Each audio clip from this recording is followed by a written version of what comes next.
لا حول ولا قوة إلا بالله العلي العظيم وصلى الله على محمد وآله الطيبين الطاهرين المعصومين. قال الله تعالى في كلامه المجيد: أعوذ بالله من الشيطان الرجيم. من عمل صالحا من ذكر أو أنثى وهو مؤمن فلنحيينه حياة طيبة وَلَنَجْزِيَنَّهُمْ أَجْرَهُمْ بِأَحْسَنِ مَا كَانُوا يَعْمَلُونَ. صدق الله العلي العظيم. Brothers and sisters, we are gathered here for the shahadat of Hazrat Zainab Kubra Salam Alaiha. I have recited one Quranic verse. In this verse, Allah subhanahu wa ta'ala says, whosoever does good deed, whether they are male or female, and is a believer, that's the condition, has to be a believer. Indeed, we shall provide them with good life, and we shall compensate them in proportion to the best of what they used to do. Now, this great Quranic verse in Surah An-Nahl tells us about this life and the life in the hereafter. We have got this great opportunity to talk about the life of Hazrat Zainab Salam Alaiha, and inshallah we try to pick up few of the points from her life, because she is not only a role model for the female section of the humanity, but she is the role model for the male side as well. In what way and what sense, we will discuss in a while. But what is actually a role model? In the Quran, Allah subhanahu wa ta'ala give some examples from the woman's side as well, especially in Surah At-Tahrim. Two of the non-believers, wife of Prophet Noah, and the other one is wife of Prophet Lut, and two of the Mu'minaz. One is the wife of Fir'aun. She was Hazrat Asiya, daughter of Muzahim. And the second great lady as a role model, that is Hazrat Maryam, daughter of Hazrat Imran alayhi salatu wassalam. Now, when we talk about role model, sometimes we think that male are only role model for males and females are role model for females. That is not correct. Sometimes the women, they have done the work in a way they are the example for the male as well. For example, see the life of Hazrat Zainab Salam Alaiha. She is the third child in the house of Ahlul Bayt.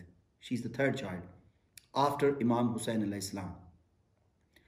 And by the time the Holy Prophet demises from this world, she was between 5 to 6 years of age.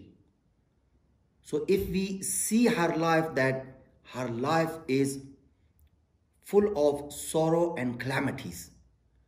But for these sorrows and calamities, the way she behaved, that is such a great example for all the human being, not only for Muslim, not only for Shias, but for all the human beings, despite being male or female. Few of the things from her life we can pick up. The first thing in her personality was she was the most knowledgeable lady of her time. Because in the courtyard of Yazid, this evidence comes from the tongue of a Masoom, infallible Imam Zainul Abidin alayhi salam, where he says that, "Oh my auntie, you are an alima without learning from anybody, so your knowledge is direct from Allah subhanahu wa ta'ala." When it comes to the knowledge, when Yazid said to Imam Zainul Abidin that you are our prisoner and you are not allowed to speak in our courtyard. But that was the time when Bibi Zainab Salamullah Alaiha gave this great sermon. And after her sermon, there was absolutely no choice for Yazid but to give permission to Hazrat Zainab Salamullah Alaiha. Another great thing from her life can be seen after the knowledge or al-ilm is the istiqamah. Istiqamah is steadfastness, determination, and firmness. And you can't have these things without having a proper, strong belief, which is founded on truth. And she is the daughter of Siddiq Akbar, yani Imam Ali alayhi salam, and the daughter of Siddiqa Kubra, Janab Fatima Zahra Salamullah Alaiha. When it comes to istiqamat, she knew it.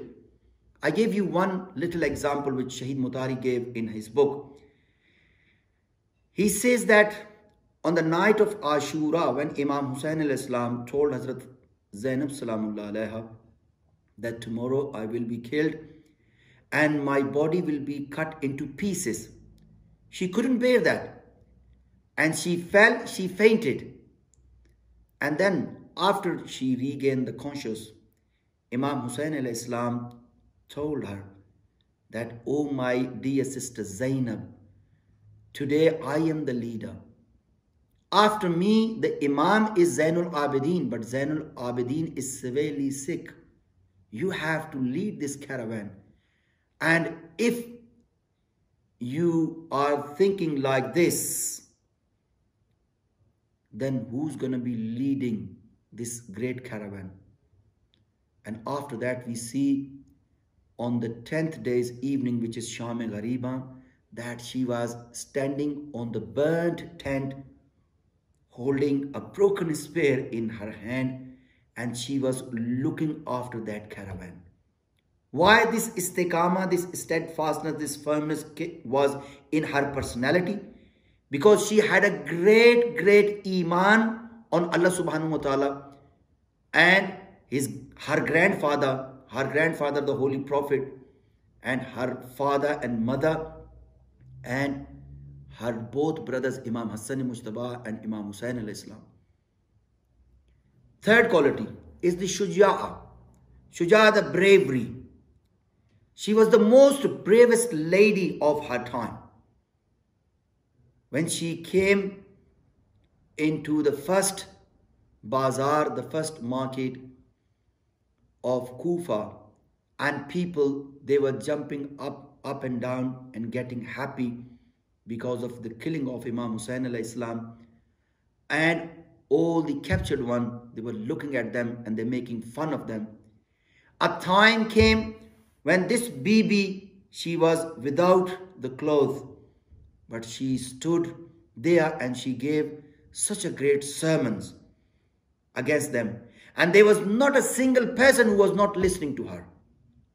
And when it comes to bravery of her, that in the night of Ashura, when she heard from her brother, and she fainted when she heard that her brother is going to get killed. But now this lady had very difficult time, and in the night of the 11th Muharram, She was the one, she took out Hazrat Imam Zainul Abidin from the burning tent, and she stood around the whole caravan and looking after all the women and all the children. Another great thing which can be seen in her life, that is the fasaha, balagha and khataba. These are the three things. She was the great orator, very clear, very concise, but with deep meanings. And there was such a reach within her speech. When she came into the first market bazaar of Kufa, and when people, they were making fun, and this lady, she has seen 18 family members killed before her, but she stood very firmly. And when she gave this speech, she started with everybody silent. When she said that, even those bell within the neck of the camels was silent. So the animal became quiet as well. And when she gave khutbah, there was one of the companion of Imam Ali alayhi salam. He was blind. He was passing by that place. When he heard the khutbah, he asked one of the person, is today is the day of Qiyamah? Because I can hear the voice of Ali and Murtaza alayhi salam. And he was told, this is not Ali. This is the daughter of Ali alayhi salam. And he was again happy. He said, MashaAllah, I thought that it's only Ali or could be Ali's son they can speak like this. But now I can hear this, that even the daughter of Ali speak like this. And that person who was talking to this blind person, he started crying bitterly. And he said, don't say this, because she is a captured, she is a prisoner. And that was the time when this companion of Imam Ali alayhi salam was crying very bitterly. But she gave the full inside of Karbala and the purpose behind Karbala. And at the same time, the way she spoke to the people of Kufa, she said, Ya Ahl al-Kufa, Ya Ahl al-Makr wal-Ghadr, O the people, you deceived us, you deceived my brother, you called my brother, but now look what you have done. There were so many people, they were crying. But Hazrat Zainab salamullah alaiha said that your crying is worth nothing. Another quality within her is the patience, as-sabr. When she had the first courtyard of Ubaidullah ibn Ziyad, and Nauzubillah, he started cursing to Janabe Zainab salamullah alaiha, and he was saying that look what Allah subhanahu wa ta'ala has done to you, because your brother was a rebellion and you, Lord, went against the government. So that was the punishment from God. But this great patient lady, what did she say? She said, Ma ra'aytu illa jamila. We never saw anything from Allah subhanahu wa ta'ala but just the beauty. I give you one more example.